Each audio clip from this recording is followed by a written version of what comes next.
continuación vamos con el primer panel de expertos de la tarde y el lema es ¿Cómo están afrontando las cooperativas europeas los retos de sostenibilidad?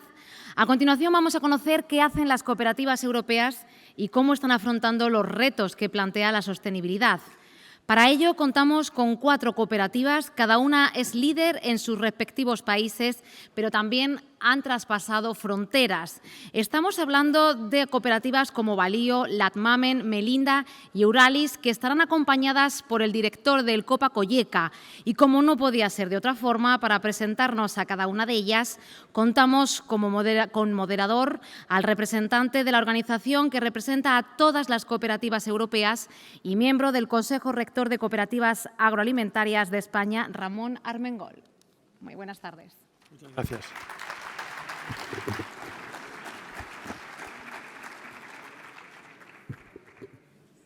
Rogaría a mis colegas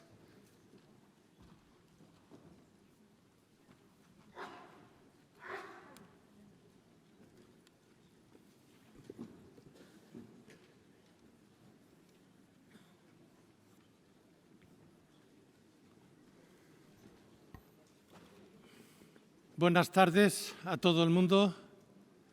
Muchísimas gracias, compañeros del COPA, de las diferentes cooperativas que habéis aceptado la invitación de participar en el Congreso de Cooperativas Agroalimentarias de España. Antes de empezar el debate en sí, voy a proponer 5 minutos de reflexión. Si son tan amables los servicios técnicos, les voy a poner un pequeño vídeo. No estaba previsto, pero creo que en el momento que toca es importante recordar lo que está pasando en Europa. Si son tan amables.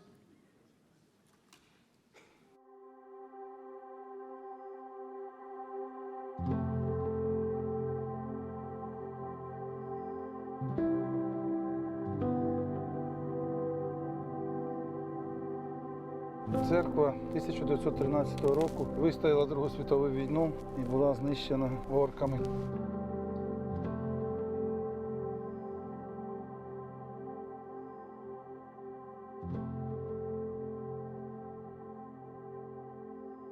Три дні йшли бої. Перший день удачний був бой. Знищили 4 танки їхні. На другий день невеличкий такий бій був, хвилин 20, може півгодини. На третій день не втримали оборони, вони сунули по 3 напрямках і, на превеликий жаль, село було здано.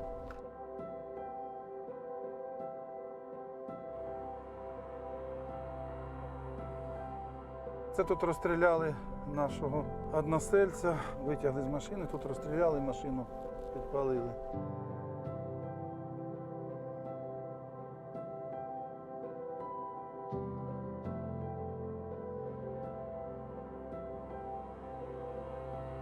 З 9 березня по 30 березня наш населений пункт і наше підприємство знаходилося в окупації.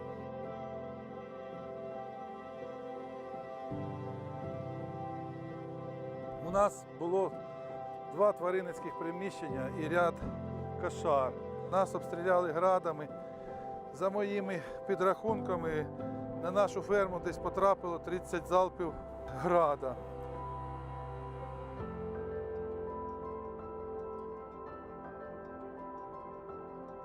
Переробні підприємства вже не працювали, тому що не було можливості. І ми молоко, яке доїли, роздавали в нашому населеному пункті і в сусідніх селах. Люди приїжджали, ми роздавали. Решту молока відправляли, приїжджав Червоний Хрест, і ми відправляли на Чернігів для потреб лікарень, дитячих будинків.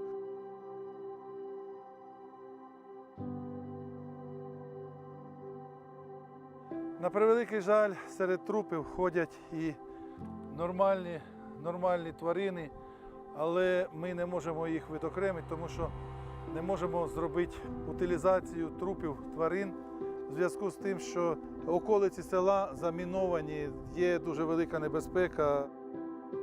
Чекаємо з дня на день піротехніків.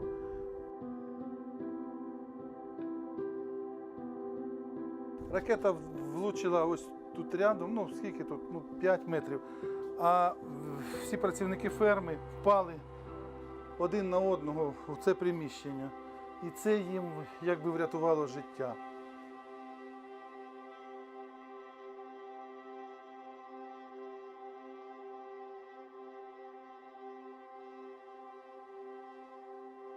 Нанесені удари іменно по інфраструктурі, нищилося все те, що може давати прибуток, що може давати життя, що може давати кошти, що може кормити людей.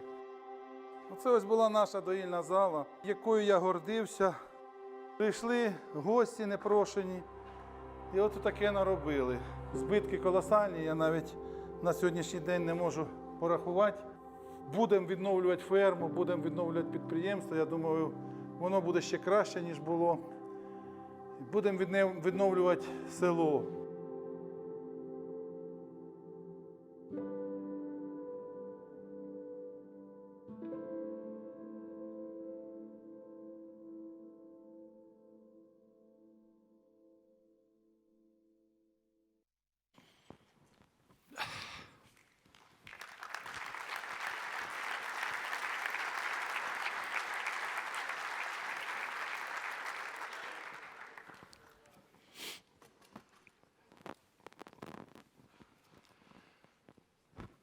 Cada vez que veo este vídeo se me rompe la voz. La situación que estamos viviendo en Europa es inaudita. Esta maldita guerra nos ha cambiado a todos nuestro modo de entender la Europa, ¿no? Tendremos que hacer esfuerzos para ayudar a este país. Los conocemos y tenemos aquí ejemplos de cooperativas que están trabajando con ellos y podemos ayudarlos. Como ha comentado mi presidente esta mañana, hay una cuenta abierta. Os rogaría que fuerais generosos. Les tenemos que echar una mano y toca hacerlo ahora. No nos podemos olvidar que estamos en guerra y que esta situación, tarde o temprano, nos acabará pasando factura. Dicho esto, empezamos con la verdadero motivo de este encuentro. El objetivo de este panel es conocer ejemplos de cooperativas de referencia de otros Estados miembros respecto a su estrategia con la sostenibilidad medioambiental, sus pasos ante el nuevo entorno geopolítico, su relación con los socios y con la sociedad, cómo está afectando la situación actual a su estrategia de mercado y qué proyectos afrontan de cara al futuro bajo este nuevo paradigma. Y por último, cómo afrontan el relevo generacional y la necesidad de incorporación de la mujer a las cooperativas y al sector en general. Desde hace casi 3 años, junto con mis compañeros aquí presentes, estamos dirigiendo, y mi secretario general, por supuesto, la COGECA. Es la organización, junto con el COPA, que está representando a las 22.000 cooperativas y a los 22 millones de agricultores europeos. En todas partes, en la multitud de encuentros que hemos mantenido este tiempo, oigo 2 cosas. Cómo avanzar en la cadena de valor, cómo hacer frente al reto de la sostenibilidad y cómo hacer frente al reto del relevo generacional. Tengo aquí una delantera que voy a decir que es del Barça, pero en este caso es del Madrid. Tenemos a Pekka Pesonen, al secretario general de nuestra organización. Es un finlandés, un agrónomo, es el actuario secretario general. Ha estado secretario de Estado de Agricultura de su país, ha trabajado con las organizaciones más representativas y conoce perfectamente, después de 20 y tantos años, conoce perfectamente lo que es el agro y las cooperativas europeas. A su lado se encuentra Philippe de la cooperativa francesa EURALIS. Es el director general del grupo desde el año 2020, es ingeniero agrónomo y ha forjado su experiencia profesional en la gestión de diferentes secciones de esta cooperativa. EURALIS es una cooperativa creada en el año 1936, cuenta con 6.250 socios, una facturación de 1.440 millones y centros de producción en España, en Italia, en Alemania, pero también en Canadá, Estados Unidos y hasta la guerra en Ucrania. Es líder en productores de semillas, de soja no EGM, en productos de producción de ganadería como para vacuna y foie gras, y tiene unas marcas reconocidas, tan reconocidas en el mercado español como son Bonduelle y Gigante Verde. A su lado, me perdonas, Hanna, si no pronuncio bien, es vicepresidenta de VALIO, es una cooperativa que también conozco bien, es una cooperativa finlandesa. Hanna ha trabajado 30 años en el departamento de marketing de la cooperativa finlandesa, actualmente es su vicepresidenta. Esta cooperativa está creada en el año 1905, es la más grande empresa agroalimentaria y la que más productos agroalimentarios exporta de este país, teniendo un volumen de facturación de 1.700 millones de euros. Es una cooperativa de segundo grado que agrupa a 4.000 ganaderos y prácticamente representa el 80% de la producción láctea de Finlandia. Hanna es responsable de la implantación de esta cooperativa, de los objetivos de ODS, y también es responsable de la estrategia de seguridad alimentaria y de calidad de esta cooperativa. VALIO se ha puesto como objetivo ser neutra de carbono en el año 2035, basándose en actuaciones en toda la cadena de producción. A su lado se encuentra el señor Jan Ehrensvärd, vicepresidente de LANTMÄNNEN. Jan es un economista, actual vicepresidente de la cooperativa sueca LANTMÄNNEN, es agricultor con una explotación familiar de 700 hectáreas, donde cultiva trigo, remolacha, cebada. Ha trabajado en una empresa de servicios de gestión financiera e inversiones, como director de ventas y marketing, también en Checkpoint System, empresa proveedora de servicios de gestión a la distribución. LANTMÄNNEN es la empresa cooperativa de referencia en Suecia. Es una cooperativa de servicios a los agricultores como maquinaria, bioenergía, siendo el primer productor sueco de bioenergía y también gran productora y comercializadora de cereales y de productos alimentarios para el consumidor. Tiene 19.000 socios, dando empleo a 10.000 personas, comercializando en más de 20 países y cuyas ventas ascienden a más de 5.000 millones de euros. Y para terminar, a su lado está Andrea Fedrizzi. Andrea Fedrizzi es director de marketing de MELINDA. Andrea Fedrizzi es graduado en agricultura por la Universidad de Trento, siendo actualmente el director de marketing y comunicación de MELINDA. Esta cooperativa italiana está ubicada en la región de Trentino, en el norte del país. Es líder del sector hortofrutícola italiano, propietario de la conocida marca MELINDA. Es una cooperativa que asocia a 16 cooperativas con 4.000 miembros, 6.700 hectáreas, 1.300 empleados, facturación en 70 países, 300 millones de euros. Realiza un específico almacenamiento bajo tierra, algo muy curioso de ver, que le confiere un ahorro de agua y energía, entre otras ventajas. La marca MELINDA nació en 1989 y prácticamente es 100% conocida en Italia. Sin más preámbulos y el objetivo, tenemos ahora aproximadamente unos 45 minutos de debate. Vamos a plantear 5 preguntas a todos los panelistas y van a tener 3 minutos para responder. Son preguntas bastante concretas y que os rogaría que fuerais, como sois, inteligentes y concretos en vuestras respuestas. Vamos a empezar con mi secretario general Y él quizás va a dar una visión más holística de lo que referente al reto de la sostenibilidad.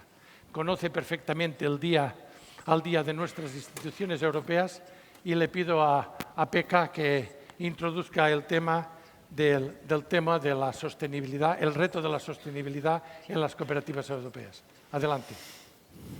Si les parece, me siento allá y así los veo la cara.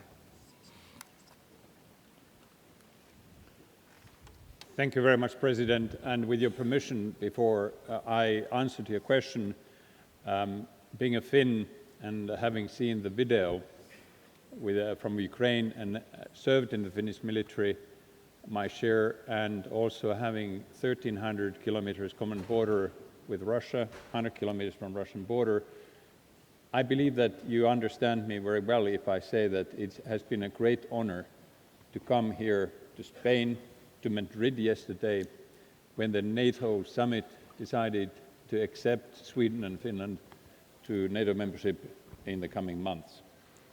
It's a privilege and it's an honor to be here in your native Spain, Madrid and Toledo for that very reason. It's for future of our farming community and also our cooperatives.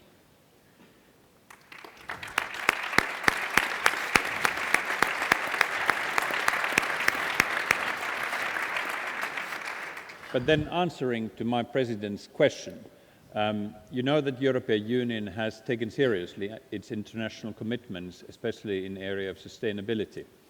The famous UN sustainability goals are very much in the agenda of the European Union, and therefore in 2019 and 20, in fact, the European Commission came up with the communication on sustainability within a heading of the Green Deal, European Green Deal, and its most important strategies, biodiversity strategy and from farm to table, farm to fork strategy. And especially the farm to fork is important for us in very concrete terms, also in our cooperative sector, because we are supposed to commit to those objectives that are highly ambitious, and they would address especially our nutrient management, use of pesticides, and use of veterinary medication such as antibiotics. We are very committed to the sustainability in COPA and COGECA, and we believe that European cooperatives, agricultural cooperatives and their members would actually make an important contribution to this policy area.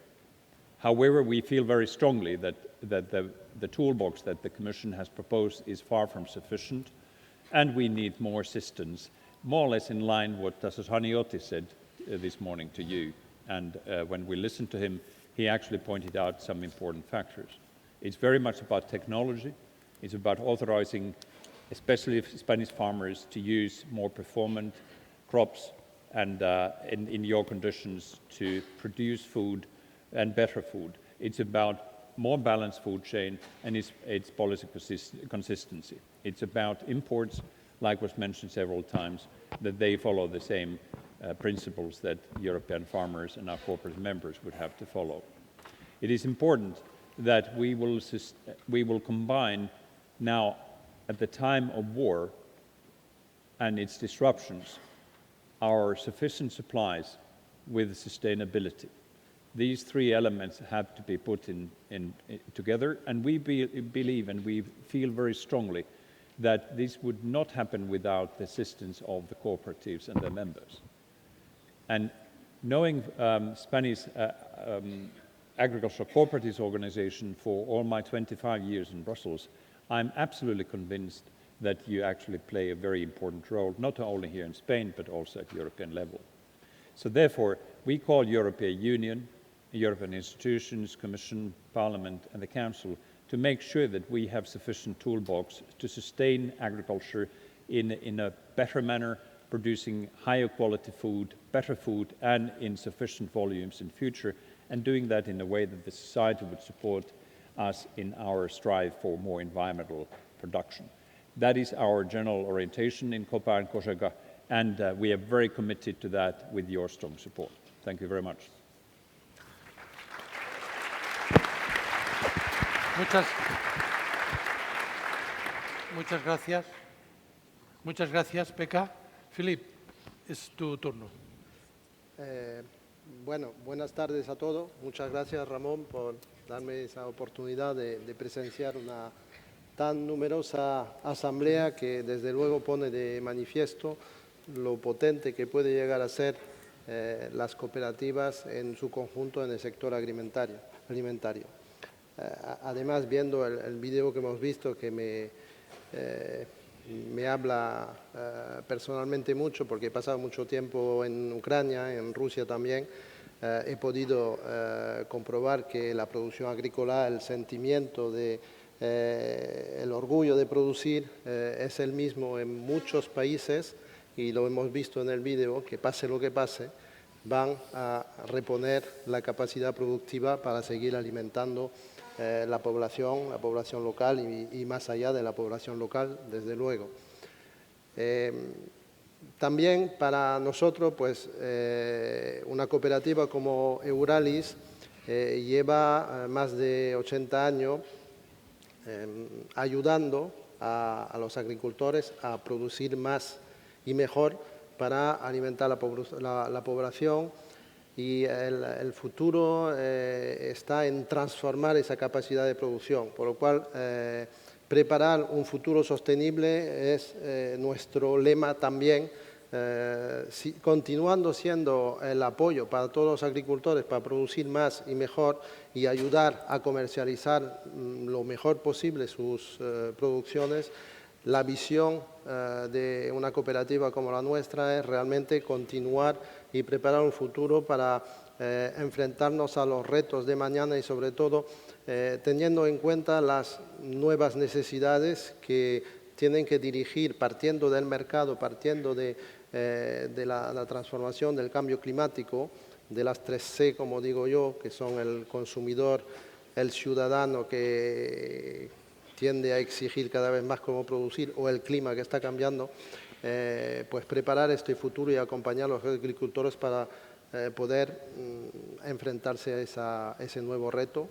La misión, desde luego, sigue siendo, primero, alimentar a la población, alimentar con mejores productos, con la cantidad adecuada y alimentar con lo que se requiere tanto en la calidad de la producción como en la manera de producirlo. Hemos hablado, he oído esta mañana la palabra de bienestar animal, pues es una forma de escuchar al ciudadano, pero más allá está también tomar parte en la transformación energética. La agricultura, antiguamente, antes de la revolución industrial, ha sido su propia productora de energía para poder llegar a producir. Yo creo que ahora puede tomar parte de esa transformación industrial, la transformación energética.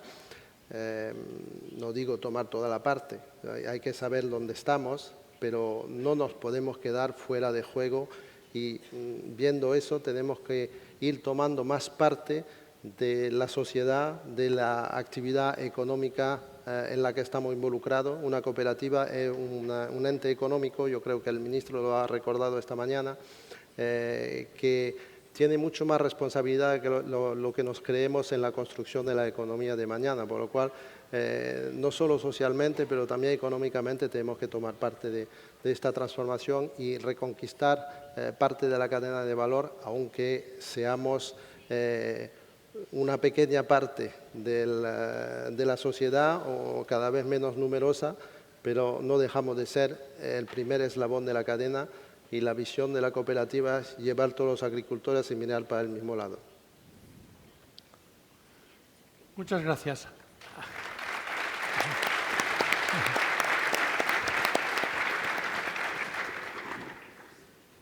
Hanna, it's your turn. Thank you. Thank you for the opportunity to sit here and tell you about our operations. I will also start with referring to that touching video. Responsibility and sustainability is part of VALIO strategy, business strategy. It is stated that sustainability in all our operations and all our markets. In addition to Finnish market, we have subsidiary in Sweden, Baltics, US, and China, and we had subsidiary in Russia. What happened right after the war, after the war started? Actually, first of all, VALIO is established 1905, and few years later, 1908, we started to sell products to Russia. We started the exports to Russia. So we had been on Russian market over 100 years. And we had a plant there and 400 people working there. I'm very proud of our board of directors. Immediately after war started, they made the decision that based on the ethical reasons, and I could also participate in that discussion that what to do in this situation, and they immediately made the decision that we stop exporting. We exported tiny amounts from Finland to there. You know, the Russian embargo, the situation was already on before war. So export was a tiny amount.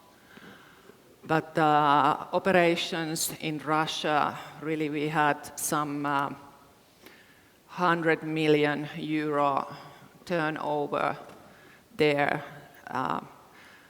First we stopped exports, and 1 week after that our board of directors made a decision that we will stop producing and we will stop all the operations in Russia.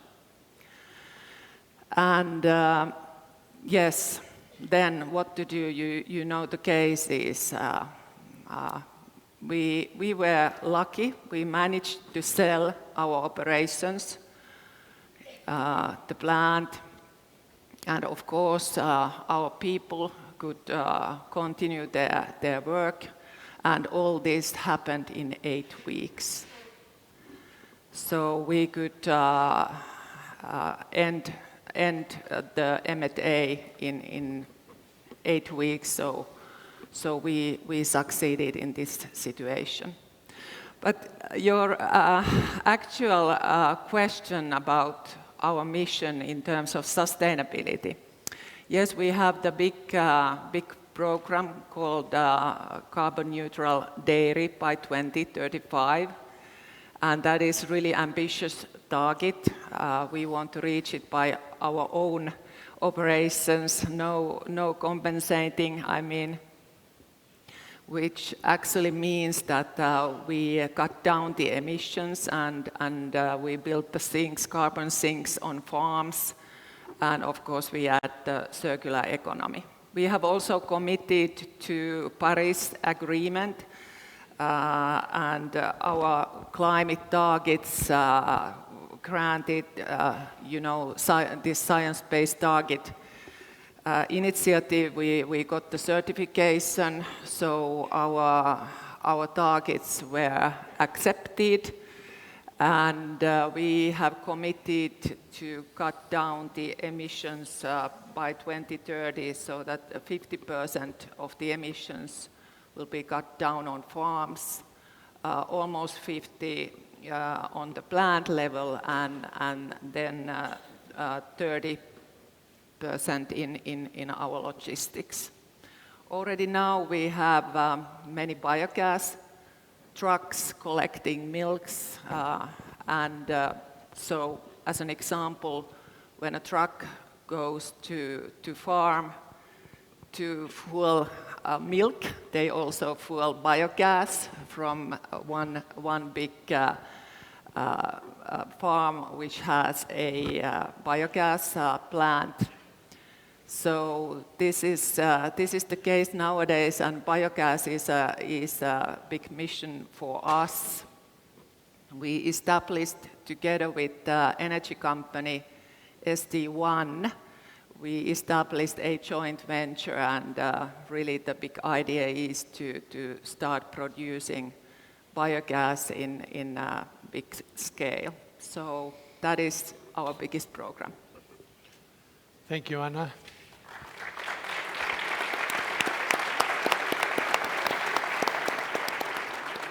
Jan. Muchas gracias. Buenas tardes. That was my Spanish of the day.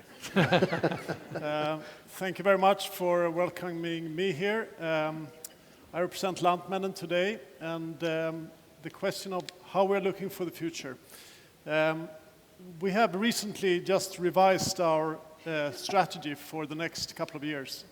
And there were three things that go beyond the short-term trends that affected us. The first thing is we are becoming 10 billion people on this earth by 2050. That is a lot of people. Secondly, we need to be carbon neutral by 2050. And we are fully committed to that target. And thirdly, we have been well aware of this very touching film and the recent events that we cannot no longer take food or the input into the food for granted. So we need to look at our supply chains ourselves. Those three things have affected our strategy going forward. But above that, we also have owners to our cooperative, just like you are owners to yours. And the owners have two demands on us as a board, and that is we should try to make their farms profitable. That is a very strong theme in the management of LANTMÄNNEN, to ensure that everything we do provide profitability to the farm level. Secondly, we should also make sure that the equity that they have in the cooperative is returning good capital back to the farmer. On the last point, we are masters. We do very well there. The farmers are very happy. But it's more difficult to prove how we create profitability on the farm level. So that's a challenge. So how are we going to do this? Well, we have focused in on three areas. The first thing is, or four areas. First of all, we need to be the best business partner to our farmers. Both when we sell things to them, we need to be competitive and have the best solutions. And when we buy the grain, we need to be competitive and have the smartest offerings on the market. And that is a very good target as a start. Secondly, which is why LANTMÄNNEN has become as successful as it has, and that is because for many, many years, the company has built value-adding industries, taking care of the grain and value-adding them into something else. So today we produce both a lot of consumer products, we produce bread in many, many countries across the world, and we do ethanol and spirits and many side products to that. In total, those three businesses turn over 3 billion euros, apart from the regular agricultural business. Thirdly, we need to expand that offering because these demands from the sustainability is that we need to also come up with new products and solutions. So we're looking into green fertilizer together with partners, we're looking into green proteins, we're looking into green fuel. Those are areas that we are focusing quite a lot on. That could be quite big business areas for us going forward. And last but not least, we are looking very hard on how we ensure that we have stock of the most important products. It's no longer just in time, it's just in case. We need to be prepared for the next agenda.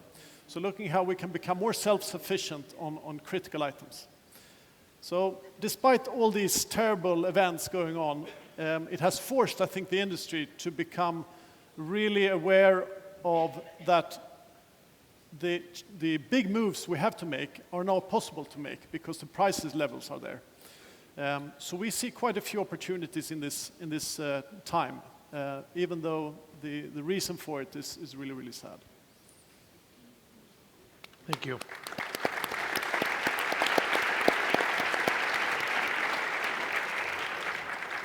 Thank you very much. Andrea. Yeah, thanks a lot. It's an honor to be here to bring you Melinda testimony in such a high-level congress. Melinda, as said the president before, is a well-known cooperative in Italian, and which, due to some of its characteristics, I can say that is truly one of a kind. We are producing apples, mainly apples and other kind of fruits in Trentino, in the north of Italy. And we are selling 70% in Italy, but the other 30% in all the world, and even in Russia, or before then the war, we were even in Russia.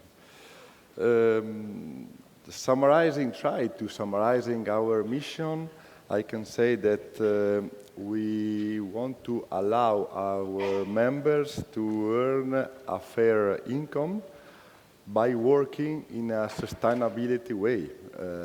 What does it mean, this? For us, is clear that we have only one way to reach this goal, and is the way to try to fix at the center the quality of our apples and working on the quality in the better way, so in a way sustainable. We are aware that if we aim to have lower cost than other growers, we are losers from the start.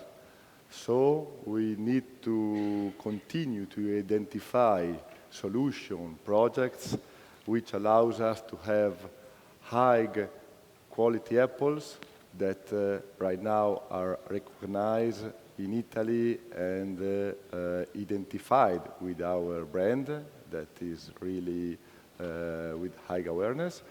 And with this solution, we need to increasingly be respectful for the environment and for the society, because we are living in a lot of town with all the orchards around, so we need to do the farmers in an harmony way with the society. And this we want that we want to do knowing that we are living in a beautiful world, but the resources available are not unlimited, are limited. So we need to respect, we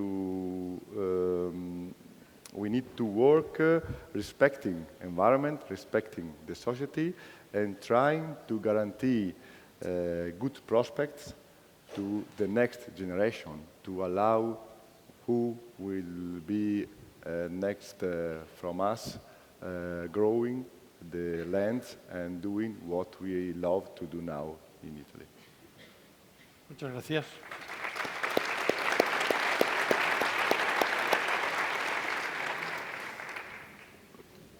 Vamos a pasar a la segunda pregunta. En estas voy a darle la palabra, voy a obviar un poco a mi secretario general, Philippe. Le reservo otra de más complicada, que se la reservo para el final. Philippe, va para vosotros, en general va para todos los demás. ¿Cómo se afronta el reto de la sostenibilidad en su actividad productiva y comercial, teniendo en cuenta pues, toda la estrategia, lo que se está pidiendo con el tema de los plásticos, el tema del comercio internacional, cambio climático? Bueno, desde luego es un reto que parece más una paradoja a veces de pasar de una agricultura tradicional que ha sido producir de una manera continua lo más posible a responder, como he dicho antes, a lo que son las necesidades de la sociedad de hoy en día. Cuando hablamos de farm to fork, de cultivo ecológico, yo creo que todo eso y lo que vemos desde la cooperativa es que estos son oportunidades para transformar la manera de producir, y no porque se ha producido siempre de alguna manera seguirá siendo la buena y única manera. Y lo que hacemos es trabajar mucho con todos los organismos alrededor de la agricultura y los socios para justamente preparar esa manera de responder a la necesidad del cliente. Una de las maneras de hacerlo es también explorando la cadena hacia el consumidor para justamente tener en cuenta mucho mejor lo que es la necesidad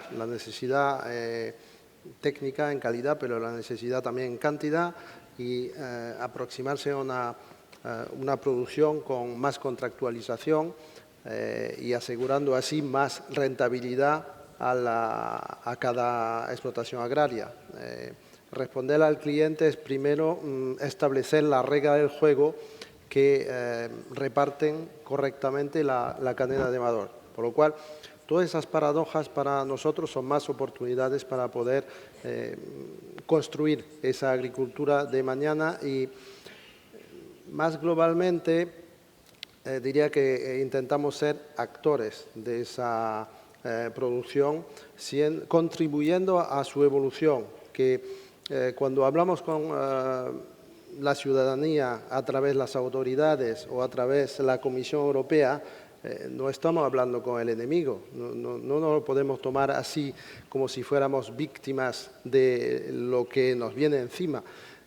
Al contrario, yo creo que están deseando tener interlocución para poder construir lo que se espera en la sociedad, y nuestra labor está en traducir todo eso, pero también hacer comprender lo que se puede hacer y lo que no, y no oponerse frontalmente, sino pues acompañar esa transformación y llevar toda la capacidad productiva a adaptarse a esas nuevas necesidades, adaptándose desde luego con innovación en todos los segmentos, nuevas producciones, nuevas tecnologías de transformación, nuevas maneras de comercializar, yendo más al kilómetro cero, que creo que he escuchado también antes. Bueno, no todo será kilómetro cero, pero una agricultura más local y una comercialización más local será un eje, porque innovando en la producción y también en la manera de hacerla llevar al consumidor, y también en la manera de comunicar. Debemos de invertir en comunicación, en dar a conocer cómo hacemos las cosas, no reaccionando necesariamente a todas las críticas que podemos recibir, pero trabajar de fondo en dar a conocer lo que podemos hacer, y no necesariamente responder directamente a lo que se espera de una agricultura sostenible. No debemos de responder, debemos de construirla. Muy inteligente.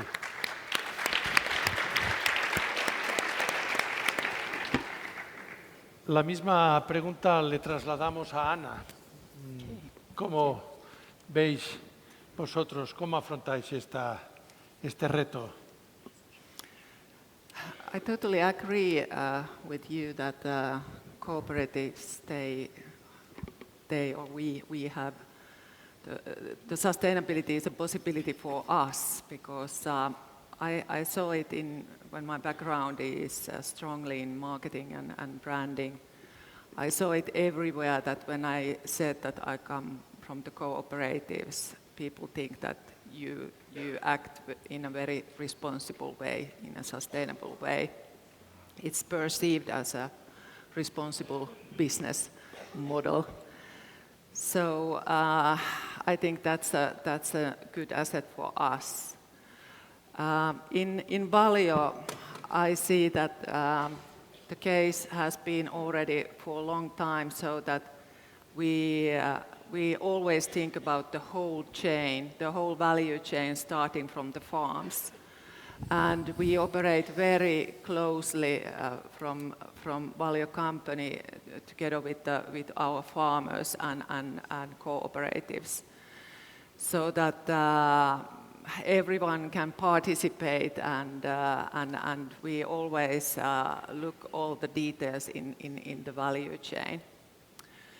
And I believe in that if we do coherent work all together, what is actually the base in cooperatives, that you join into the movement and start do activities towards solid target, you can change the world. And we have seen it already in VALIO. We have started already, was it 3 years ago, carbon farming training to our farmers, which is very, very popular. We do it together with the Baltic Sea Action Group, which is a foundation for Baltic Sea. And we do a lot for animal welfare, which is really a big topic everywhere. I can see it not only in Finland, but also, for example, in Sweden. I also want to mention that when talking about how to communicate, it's always that you do the activities and then you communicate about those. And we made a study in 4 countries, Finland, Sweden, US, and China. And we asked what is the most important for a food company to be sustainable. And 3 of 4 countries, number 1 was food safety. Pure, high quality, safe food. And in Sweden, it was animal welfare, but food safety came on the 2nd place. But that showed us that, first of all, it's really important to produce pure, safe food. Food safety is number 1. I think the pandemic has affected on this. Also after that, the war situation, people understood that not only pure and safety, but so that there would be enough food is very important. And animal welfare in our country and in Sweden is really important, so we communicate a lot about animal welfare. And of course we have many activities, put a lot of effort on animal welfare. But it means that the whole chain, starting from the farm and ending to the table, farm to fork, is so that you manage the whole chain. That is important. Okay, Hanna, thank you.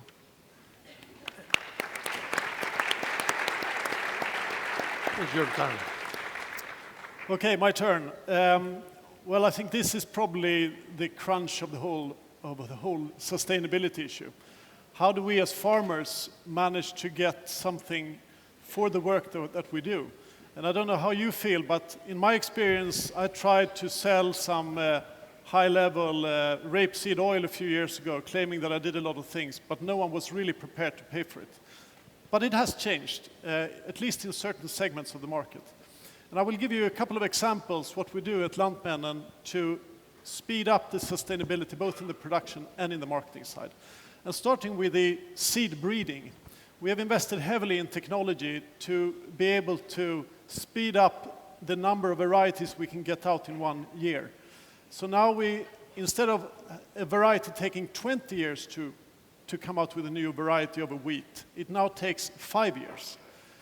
And we can then, through genomic selection, work with moist, with temperature, with sunlight, and other aspects to ensure we get a seed that is sustainable, that needs less pesticides, and that is better for the environment and for the soil. That is one very good example of where technology is really, really speeding up producing seeds that are, and I was glad to hear that Philippe, he had already been in contact with our company here, Svalöv. That is one aspect. The other aspect is a company that we have, or innovation we have, called Thermo Seed. It won the Innovation Award for Cooperatives just recently.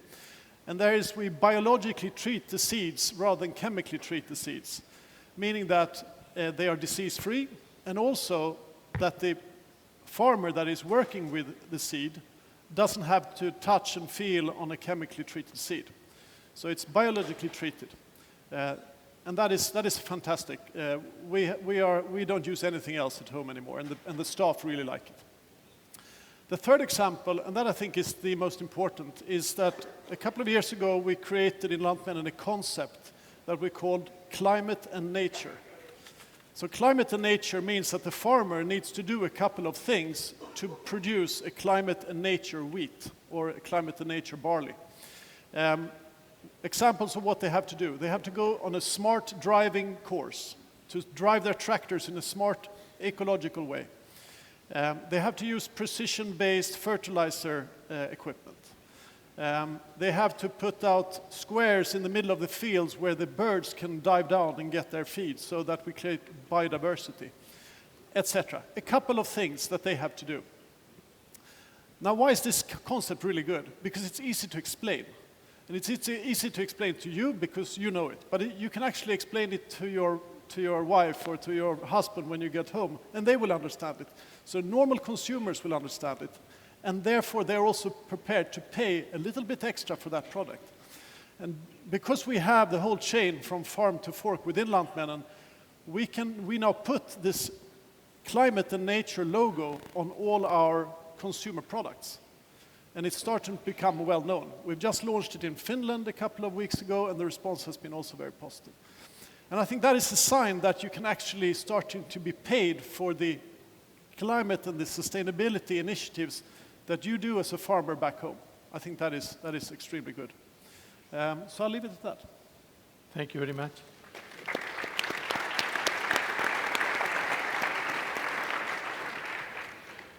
Yeah, my turn. Let me start I totally agree with you all. Maybe sustainability for us is not a challenge, but is the only chance we have. And for this, in Melinda, we know that that sustainability cannot be a theoretical thing, but has to be made with concrete action. Just a short list of examples that we do, starting from the water.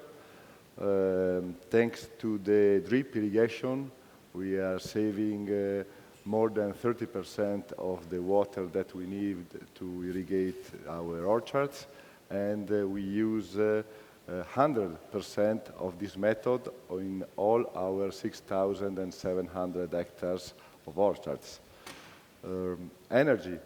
We use a lot of energy to keep fresh the apples all year long, and we use energy coming 100% from renewable sources, and 10% of this is self-made by our photovoltaic systems placed in all the roofs of our cooperatives.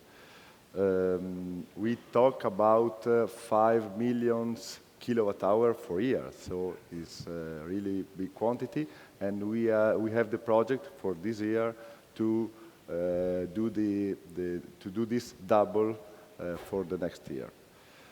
Packaging, we are working and we are searching a continuous new solution to use low-impact package for our apples. And let me say that maybe the flagship of our sustainability policies is represented by our Hypogeal warehouse. That's a real natural refrigerator built in the heart of the mountain, in the heart of the Dolomites mountains. That is the first and the only place in the world for refrigeration of the fruit in underground condition. Is for this that is called Hypogeu. And with controlled area atmosphere conditions. This is green because it provides for the reuse of the underground spaces and for that is representing a perfect example of circular economy and avoids to new construction in surface, so is totally respecting of the landscape and is keeping the orchards on the fields and not new buildings. This model allows us even to save 50% of energy, and we are talking about the energy needs from 2,000 people in 1 year, so even more now that you know how is the cost of the energy, it represents a really skill and a really model that we love. And obviously, reducing use less energy, it means even reducing CO2 emissions. So this is the perfect places where to keep the apples in a natural way, respecting the environment.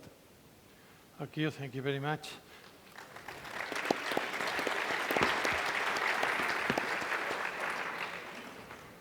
Estoy intentando buscar una pregunta para mi secretario general.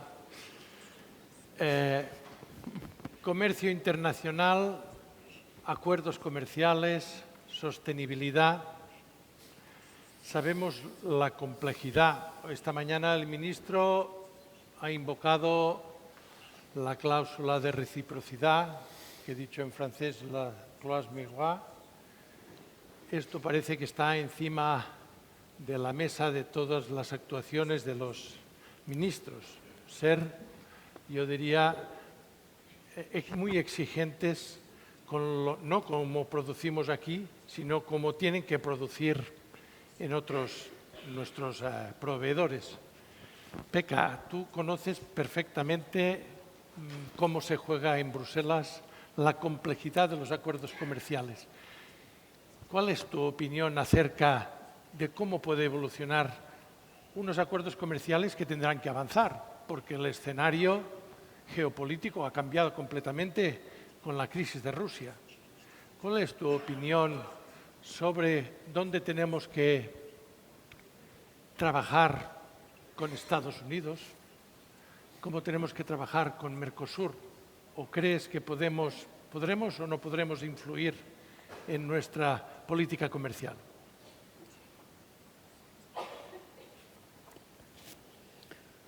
Well, thank you very much for the question. And in fact, as we meet here today, the European Commission is finalizing most probably potential agreement with New Zealand. And so that would mean European Union and New Zealand, a free trade agreement in line with the previous free trade agreements that the Union has agreed upon.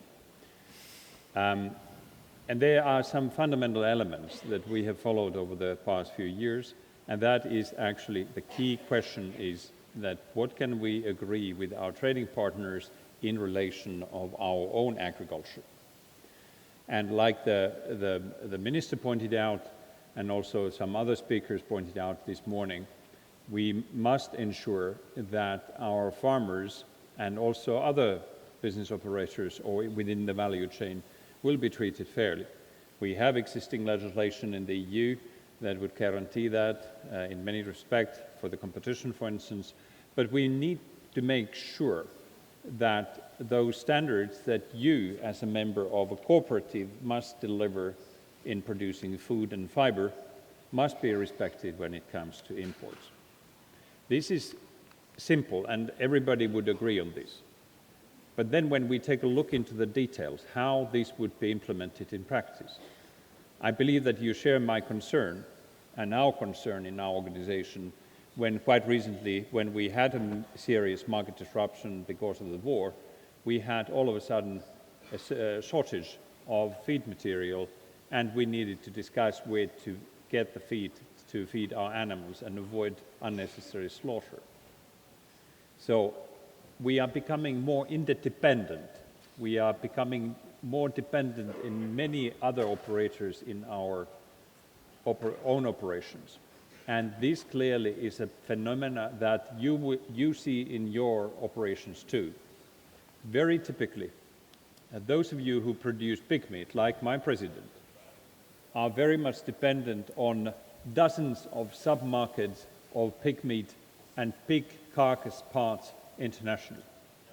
And I'm not sure whether this is true, but I heard a story a couple of days ago that the most valued part of a pig's carcass at the moment is actually the tail. Not the meat, but the tail. And then you know the story about ears being exported to China, where it's considered delicacy in some particular dish. And so we have these subsectors and submarkets developing in all agricultural commodities. And this is a common phenomenon. Most parts of the carcass, or all parts of the carcass, go different ways. Different co-products of arable crops go different ways. We have typically biofuels that actually produce more feed than biofuel. And these elements are now very complicated to take into our international trade agreements, and therefore we say, as COPA-COGECA, that we need to get multilateral agreements in place within the WTO, and only then, if they don't work, we go for the bilateral trade agreements, because you understand that it is much more difficult to manage a dozen different contracts and agreements instead of one. But then you know also that the international situation is very complicated. We do not have an international agreement at the moment to support the work of the WTO, and the only option for the European Union is actually to go for bilateral trade agreements, and that complicates things. But there is a tendency within these agreements. Canada was a good example of some sustainability initiatives being incorporated into the free trade agreement. You may remember CETA, that was agreed a few years ago. We supported US-EU trade agreement negotiations. It didn't work. We couldn't go forward. We had some concerns with a Mercosur agreement because of the fact that their standards are not always close to ours. And that means that some of the European farmers, and in particular some sectors such as beef, poultry and sugar, our farmers would be treated unfairly. So that's why we are following this ongoing discussion now with New Zealand with a high level of alert. But while I say this, I also, in the spirit of trade, we have to say that our New Zealand partners are probably one of the closest in terms of the overall safety standards and standards in general, the minimum requirements that I think our colleague Hanna pointed out. If the consumers get safe product, the first line of success has been reached. I think Canada, even United States, Australia, New Zealand, Japan, they are countries where you wouldn't be worried about eating their meat or their food or any other foodstuff.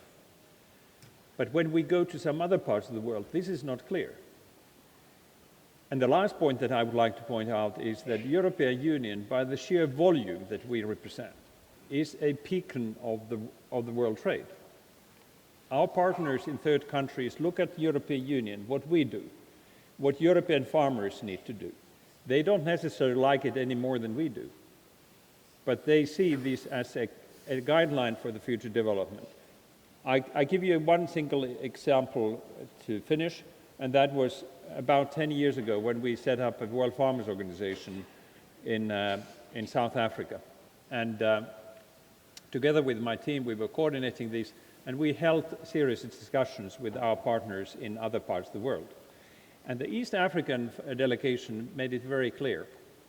They said that irrespective whether they wanted it or not, they had to respect the European standards of food production because they want to export, and if they don't respect our rules, there's no hope for them. But at the same time, they ask us as European Union to make sure that they can actually feed their own population. They said that please, when you go forward with your standards, please consider that we have to follow them for the trade reasons, but we need to be able to feed our own people. Guess what? After the Ukrainian war, Russian aggression, we have exactly the same topic now on the agenda internationally. And therefore, we have a responsibility in the EU, and despite the fact that we find it difficult sometimes in the farming community, we are actually the front runners in many respects. Thank you, Pekka. Very interesting.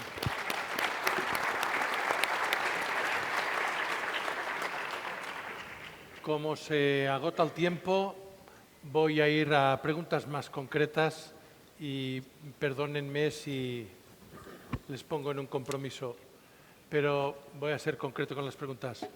Philippe, ¿cómo afronta, cómo fomentáis el relevo generacional en vuestra cooperativa?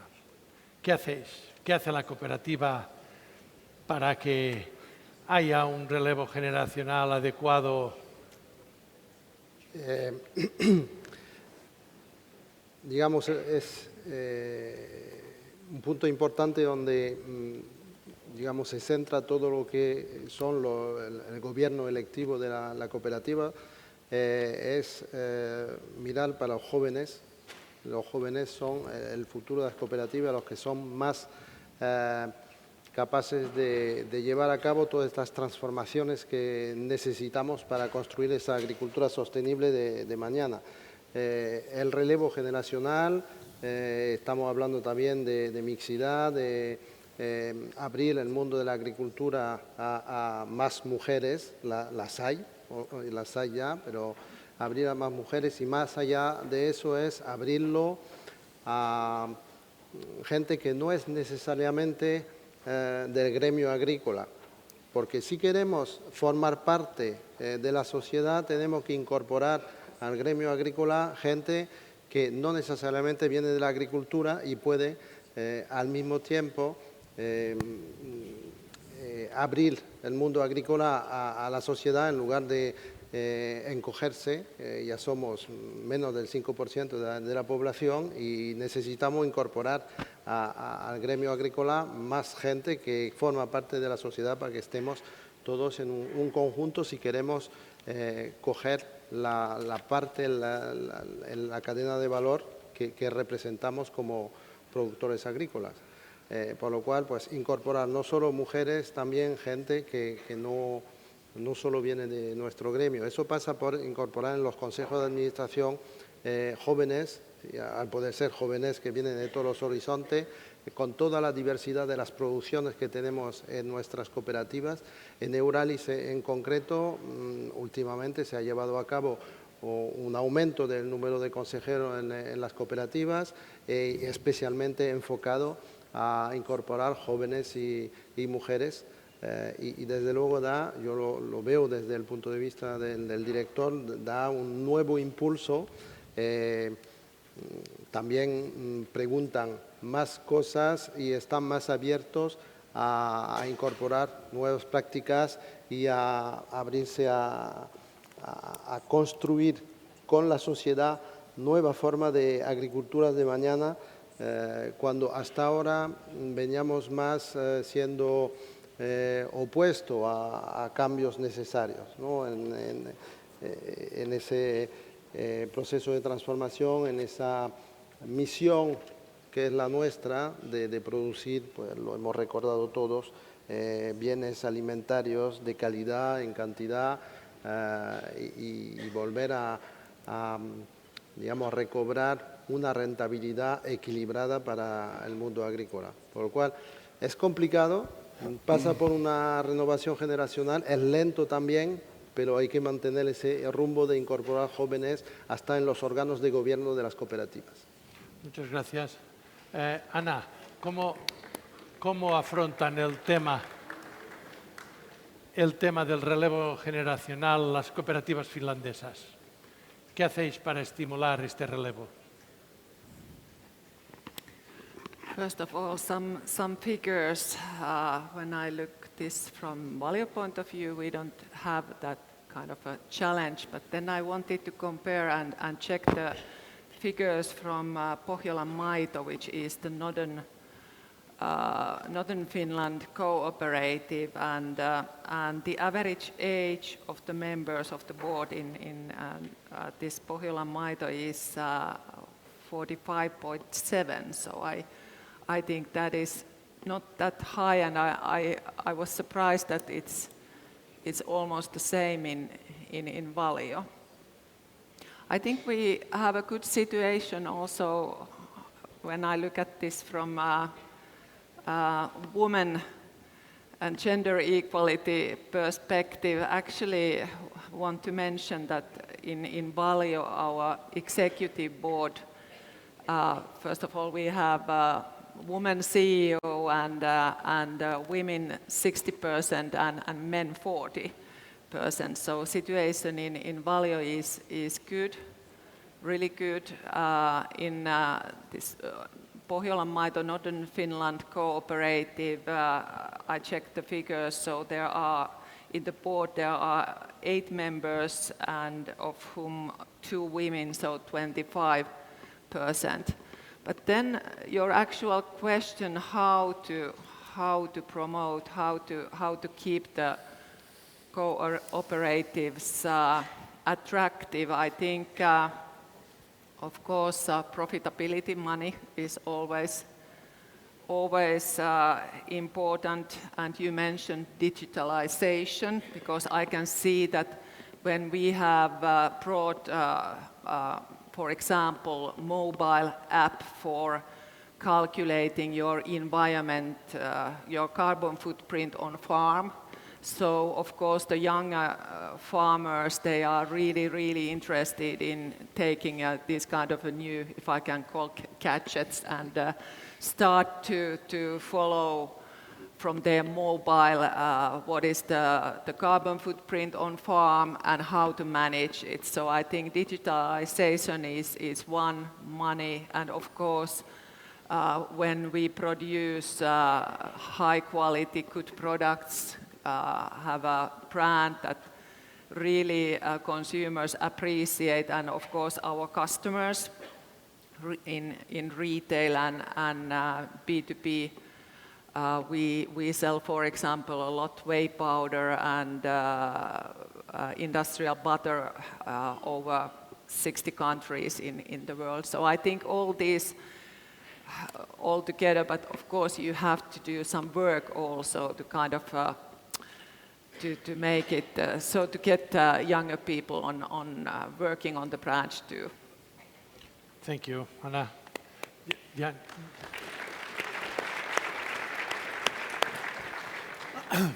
Well, I think this is probably one of the most important issues we have, because we can create the best farms in the world, but if we don't get anyone to come and work there, or our children don't want to work there, then we have a big problem. So I came in from the normal industry into farming 10 years ago, and I was astonished by how many people who were complaining about the agricultural business. And it is never attractive to work in a business where people complain all the time. Then there are a lot of other businesses that you can go to.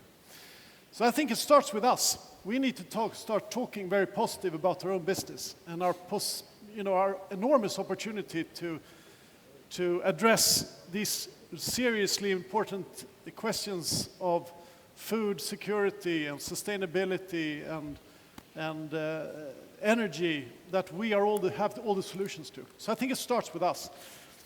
But from a cooperative perspective, you can do quite a lot. I was amazed when I came into Lantmännen's board. They've done a great deal of good things. They've started traineeships, they've started ambassador programs, bringing up the young farmers into Lantmännen to make sure they know about all the different aspects of our business. We have a lot of people that apply to Lantmännen nowadays are not only do they have one university degree, but they have 2 university degrees. So we're starting to attract very talented people. And that is because we built a good brand in sort of the business, but also employee branding. So I think you can do a lot to excite people in, because once again, the areas where we're working within is really relevant for the young generation. Energy, food, green, sustainability, those are all things that they like. But we need to stop complaining. Okay, thank you. And you finish, you. Yeah. Is this talk the last?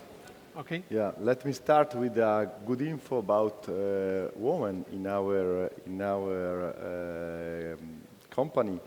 80% of the 1,300 employees in Melinda are women, so I wanted to start with this good news because I saw before really interesting videos, and we're talking about young people and women, how to engage them in agriculture. They are mostly the wives of our farmers that have quite high average age, and so this is obviously a little problem, but we consider even lucky in this field because many young people are starting with agriculture in our territory, and among them many they have even studied, so they are prepared. We are lucky that close to us there is a Foundation Edmund Mack, that is a school, is close to our valley, is always full, and is teaching how to do sustainable agricultural in the obviously in the modern way that we need, saving and keeping the environment at the first level. Why these young people are attracted by agricultural? I think that mostly they look at the income that is not so good, not so bad now, and this is allowing obviously a good level of the life in our valleys, and this is the first thing for sure, and even the possibility to work in autonomy into open fields is not as to be in close situation and with the boss, you know, at your back. So is a great situation, and I think that we have an important point to teach them. Obviously, they need to do sustainability agriculture, but they need even to know that the easy and quite rich contest that they are lucky to have now was made by a lot of efforts and sacrifice by the generation that went before of them. And I think that we have to teach even this to have the development of our story, to leave these young people continue the Melinda story that started the grandparents. This is our task. Thank you very much.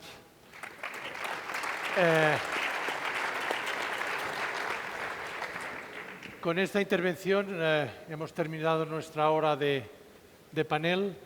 Muchísimas gracias a todos vosotros por vuestra intervención. Les ruego el último aplauso para ellos.